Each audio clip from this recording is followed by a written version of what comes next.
Okay, so I lied. The last commentary video on this season of the Monogatari series was not the last. Since I was doing the videos episodically and on a weekly basis, I feel like I missed out on a chance to tie everything together. And that's why I decided it was necessary to do a final wrap up episode of this mini series to sort through all my thoughts on the season and what I think it was going for. There may still be a video coming out about Meniko in the future, but I'm not sure I've got enough material for that. She may just end up a part of another video about autistic coded characters. Back to the topic though, I think the official tagline for the season was something like Youth continues into the past and the future. Aside from obviously marking how the Monogatari series would be continuing for the indefinite future, not that we didn't already know that, what with Mishu Isin's book releases, but I guess now it's basically expected of the anime given Gain's rumor squad foreshadowing in the last episode. Anyway, this line hints at the overarching theme of the season that human existence is one of everlasting change and development, signified by youth and informed by our past and shown in our future. That sounds all nice and good, but how did I get that from this season?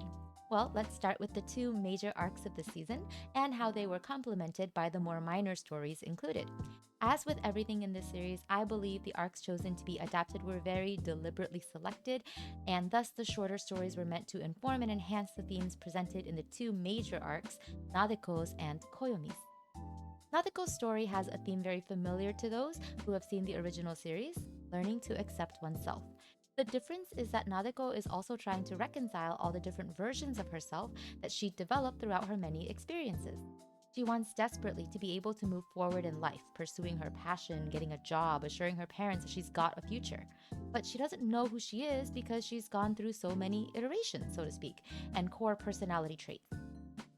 Rather than leaving all that behind to define a new her, however, she learns that at the end of her arc, what's important is to accept who she has always been. That is, every single version of herself, and to use that as a foundation for the future that she wants to build. Thus, Nisio Isin reminds us that our future is informed by our past, and that's not a bad thing. As I mentioned in my last episode, Koyomi's journey at the end of Shinobu Mustard brings him right back home. He's graduated, but he cannot, nor does he seem to want to, leave behind the people who have shaped him into the person he is.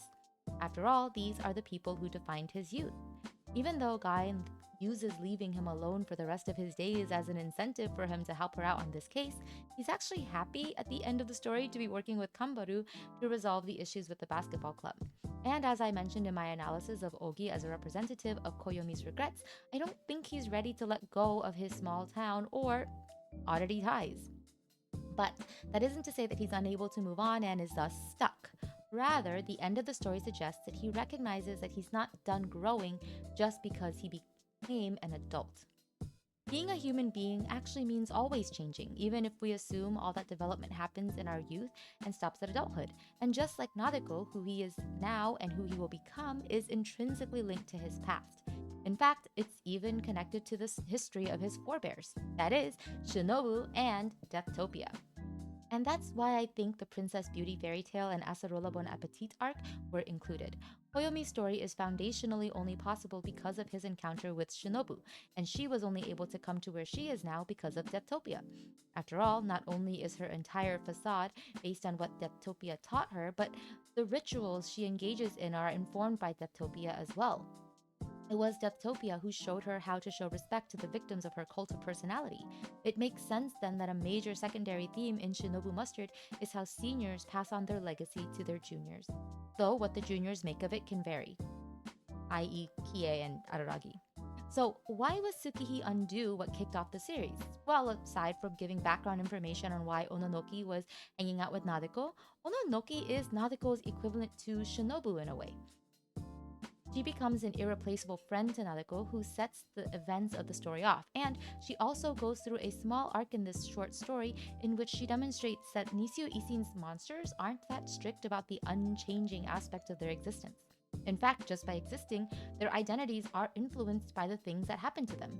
As Shinobu aptly puts it at the end of Shinobu Mustard, humans to her are just monsters. Is there really any distinction? Though perhaps their darkness doesn't come strictly for those who change, but those who deny their own nature. I might be reaching there though. Don't take me too seriously. That's a video for another time. Anyway, those are my final thoughts for now. I'm sure I'll have more to say once another season is released, hopefully, and I have to reassess everything I've ever read in this incredibly long series. But until then, thanks for tuning in and let me know what you thought about this season as a whole. Which were your favorite and least favorite arcs? Where did it deliver and where did expectations fall flat? And most importantly, how could Shaft have improved in their handling of Tropicalesque? Bye bye!